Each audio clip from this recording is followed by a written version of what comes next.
The European Union must make significant adjustments if it is to keep up with the United States and China. According to Mario Draghi, former head of the European Central Bank, on Monday.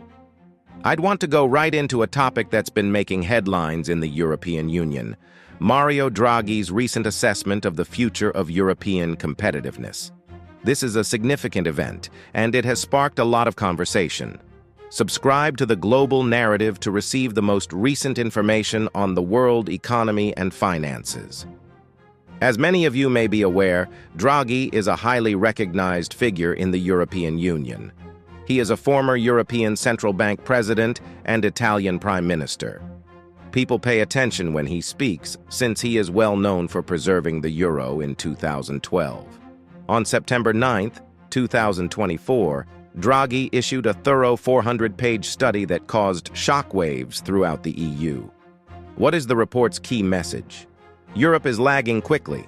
According to Draghi, the EU is at risk of becoming stagnant and irrelevant on a global scale.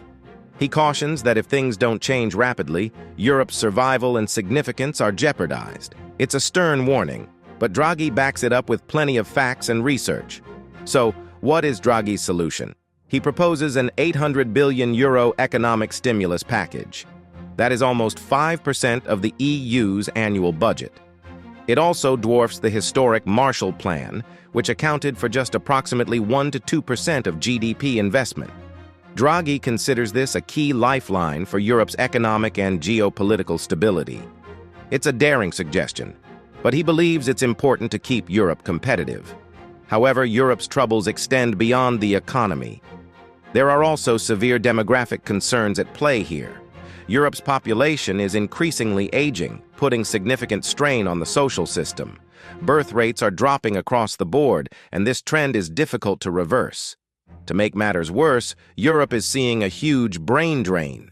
Skilled people are departing in droves for the United States and China, where they see greater possibilities and higher incomes. This talent migration is having a significant impact on European innovation and competition. Immigration might help balance some of these demographic difficulties, but Draghi notes that the EU has not done a good job managing immigration. Many immigrants struggle to assimilate culturally and professionally, and this is an issue that must be addressed. So we're dealing with an aging population, brain drain, and immigration concerns. Draghi describes it as a perfect storm that EU leadership has not sufficiently handled. However, demographics are not the only concern. Draghi also criticizes the EU's regulatory system, which he views as a significant impediment to innovation. He contrasts the EU's approach with that of the United States, which has far looser regulatory oversight, and China, which encourages fast innovation through state investment. The stats are rather striking. In recent years, the United States passed around 3,500 legislative initiatives. The EU has 13,000. That's a lot of red tape, and it's killing European enterprises, particularly in cutting-edge industries like artificial intelligence. Draghi's recommendations: regulatory reform. He wants to see procedures simplified and bureaucratic barriers minimized. It is not about eliminating all rules, but about striking a balance that allows for innovation while also safeguarding consumers and the environment. Let us now discuss a contentious issue raised by Draghi: common connections and European unification. This isn't a new notion, but it's usually greeted with opposition, particularly in northern European countries. However, Draghi believes it is time to reassess this approach, particularly in terms of defense expenditure. Why defense? Well, the geopolitical scene is fast-changing, and Europe must be equipped to defend its interests. Currently, European defense funding is fragmented and, in many cases, insufficient. Draghi believes that by issuing joint bonds for defense projects, the EU may better coordinate its efforts and preserve its survival in an increasingly competitive global environment. He did not come up with this notion out of nowhere. During the epidemic, the EU broke the taboo about collective debt via the €750 billion COVID Recovery Fund. Draghi believes we should build on that precedent. He suggests that shared bonds might be used for more than simply defense, such as technology and energy. Draghi also sees space for development in the energy sector. He advocates for a balanced strategy for the energy transition, including both renewable energy and nuclear power. Now I understand that nuclear power is a contentious issue in Europe. Germany, for example, has completely phased it out. However, Draghi warns that the rapid phase-out has resulted in increased carbon emissions and higher energy bills. Instead, he advocated for significant investment in renewable energy and nuclear power. He believes that almost half of the anticipated €800 billion investment should go to these areas. It's a large amount, but Draghi believes it's vital for Europe's industrial growth and energy security. The energy challenge is more than just keeping the lights on.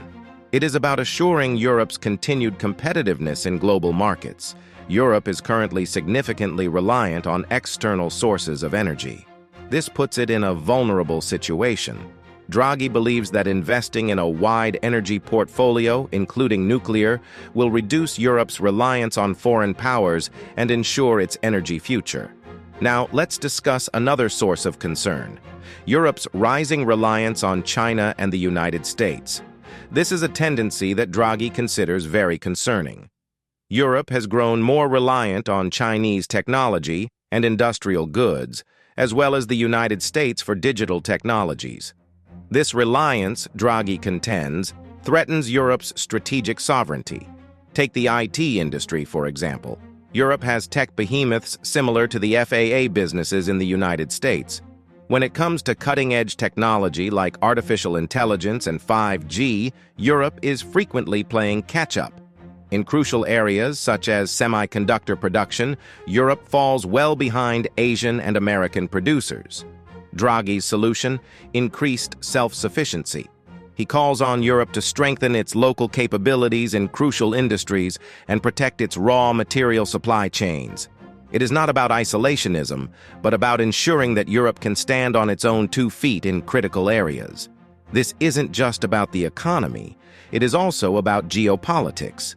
As tensions between the United States and China escalate, Europe finds itself in an increasingly perilous situation. Draghi worries that continuous reliance on these giants may leave Europe vulnerable, particularly as geopolitical tensions rise. So, what is the solution? Draghi believes that Europe needs a digital and semiconductor revolution. The EU has already made some moves in this regard, including the EU Chips Act. But Draghi believes we need to go far further. He proposes considerable expenditures in R&D and education initiatives to overcome the digital workforce skills gap. However, it is not simply about throwing money into the problem.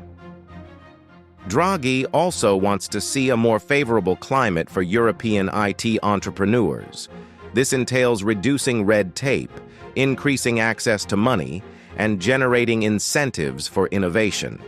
It's a hefty assignment, but Draghi feels it is necessary if Europe is to remain relevant in the digital era.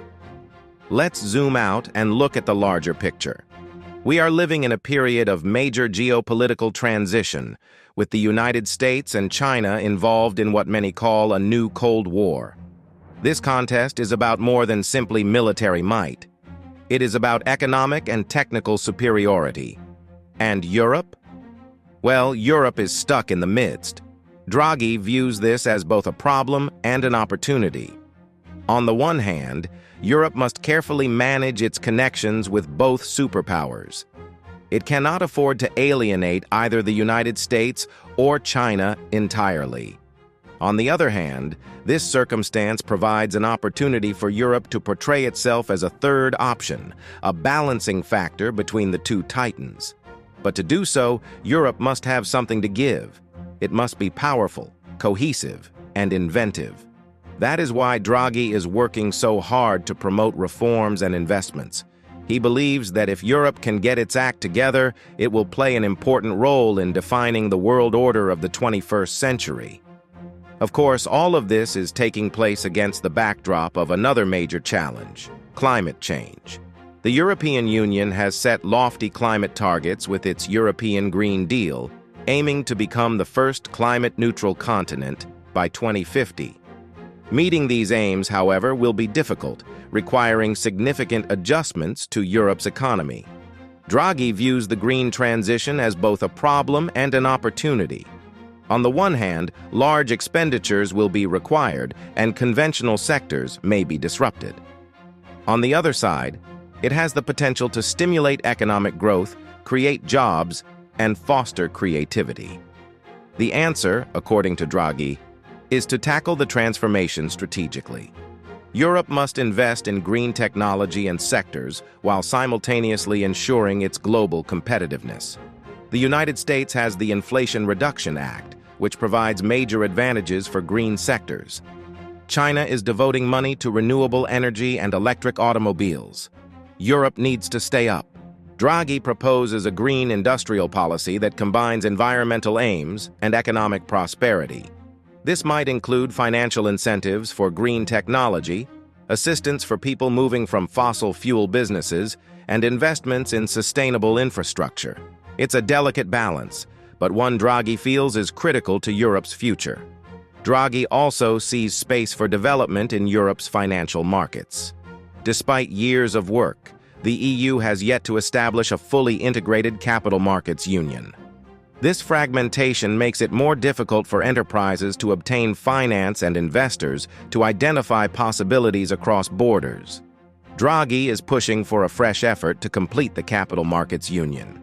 This would entail steps to boost cross-border investment, such as harmonizing insolvency rules and establishing a centralized repository for corporate information.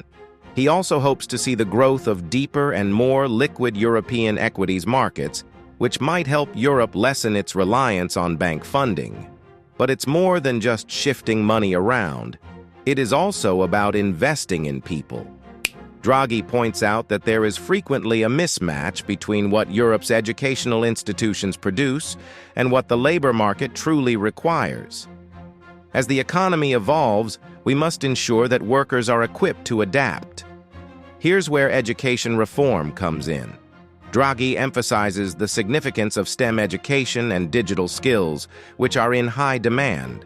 However, he is also calling for greater vocational training and apprenticeship programs, which may give real employment skills. The goal is to foster a culture of lifelong learning in which employees continuously update their abilities to stay up with a changing economy. It is a significant departure from the traditional schooling approach, but Draghi feels it is important to maintain Europe's workforce competitive. Of course, neither of these measures will be simple. Change is always tough, and there will be political and practical roadblocks along the way. Draghi admits this in his report, highlighting the opposition that some of his initiatives are likely to meet. Some member states, particularly those with more financially conservative administrations, may oppose increasing EU expenditure and authority. There are also concerns about the power dynamics between Brussels and national capitals, with some fearing a loss of sovereignty. Draghi is aware of the problems, but he believes they can be solved with the appropriate strategy. He advocates for a wide consensus-building effort that includes not just political leaders, but also industry, labor, and civil society organizations. The next European elections might potentially be a watershed moment, depending on the results. So, where does this leave us? Draghi's report is a wake-up call to Europe. It serves as a sharp reminder that the status quo will no longer suffice. The world is changing swiftly, and if Europe is to stay important and affluent, it must adapt as well. Let us review some of the important elements from Draghi's report. First, enormous investment totaling 800 billion euros is required to kickstart and maintain Europe's competitiveness. This is not simply about throwing money at issues. It is about making strategic investments in critical areas such as technology, energy, and military. Then there is the demographic problem. Europe's aging population and brain drain are important concerns that must be addressed. This entails reconsidering immigration rules, boosting education and training, and establishing chances to keep skilled workers in Europe. We've discussed the need for regulatory change to promote innovation, particularly in new technologies. Europe cannot afford to fall behind in fields like artificial intelligence and quantum computing. However, it is not only about easing rules. It is about developing a regulatory climate that fosters innovation while safeguarding consumers and the environment. Energy is another critical area. Draghi advocates for a balanced strategy that incorporates both renewable energy and nuclear power. This is about maintaining energy security and affordability. But it is also about establishing Europe as a leader in sustainable energy technology. Then, there is the geopolitical component. Europe must negotiate the rising tensions between the United States and China while diminishing its reliance on both nations. This entails establishing strategic autonomy in critical sectors such as technology and raw commodities. The green transition is both a difficulty and an opportunity. Europe must reach its climate targets, but it must also guarantee that this transition generates employment and stimulates economic development.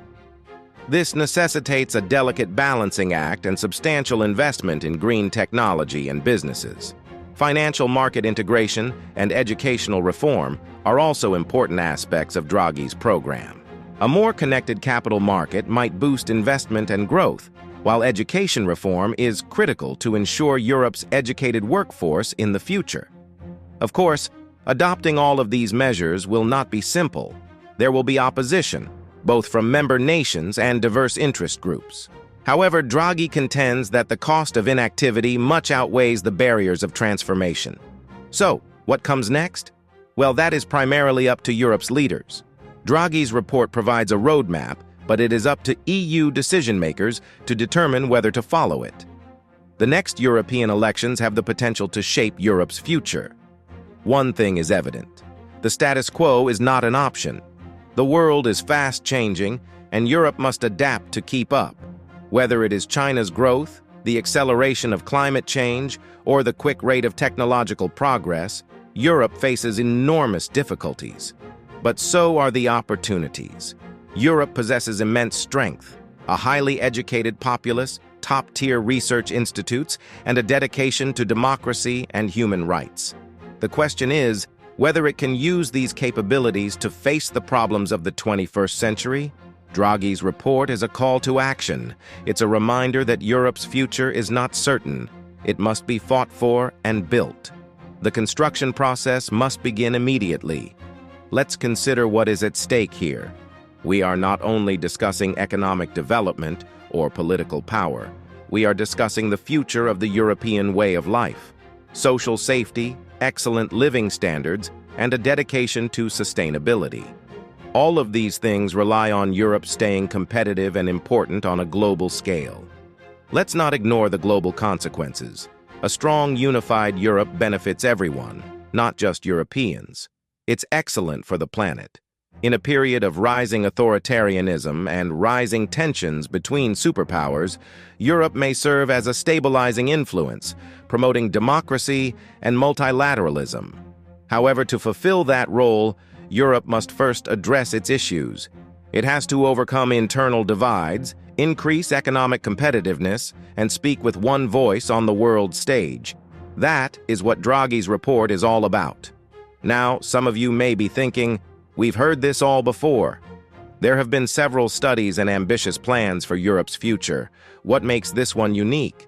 And that's a valid question. What distinguishes Draghi's assessment is its comprehensiveness and urgency. It is not limited to one facet of Europe's difficulties. It is looking at the larger picture, and it doesn't suggest we should do this someday. It's indicating that we should do something right now. The story is also supported by Draghi's credibility. This is a man who has been at the forefront of European policymaking for decades. He knows personally what works and what doesn't. When he thinks Europe is at a crossroads, it's worth listening. However, the report's influence will ultimately be determined by how Europe's leaders respond to it. Will they take strong action? Will they continue doing business as usual? Will they be able to achieve the consensus required for big reforms? Will national interests and short-term thinking prevail? These are the questions that will help determine Europe's future. These are questions that every European citizen should be thinking about, because the decisions taken over the next several months and years will have far-reaching consequences for future generations. So, what can citizens do? We may begin by educating ourselves about these challenges. We can have arguments about Europe's future. We can hold our leaders responsible and demand action on the issues that Draghi has raised. Because at the end of the day, Europe's future is not just the responsibility of politicians and policymakers. It is in the hands of every European. It's about the decisions we make, the values we cherish, and the future we wish to create. Draghi's report provides a roadmap, but it is up to all of us to decide whether to follow it. The difficulties are significant, but so are the opportunities. The issue is, are we prepared to grasp them? As we end our review of Draghi's report, I want to leave you with a thought. Europe has previously encountered significant problems, which it has surmounted. It created an unparalleled peace and prosperity project on the wreckage of World War II. Despite the Cold War, it maintained its commitment to democracy and human rights. When the financial crisis struck, it devised strategies to keep the Eurozone together. Europe now has new issues, but it also has new tools, technology, and ideas to work with. The future isn't written. It is up to us to write it, and Draghi's report provides a starting point. Thank you for watching the Global Narrative. See you in the future video.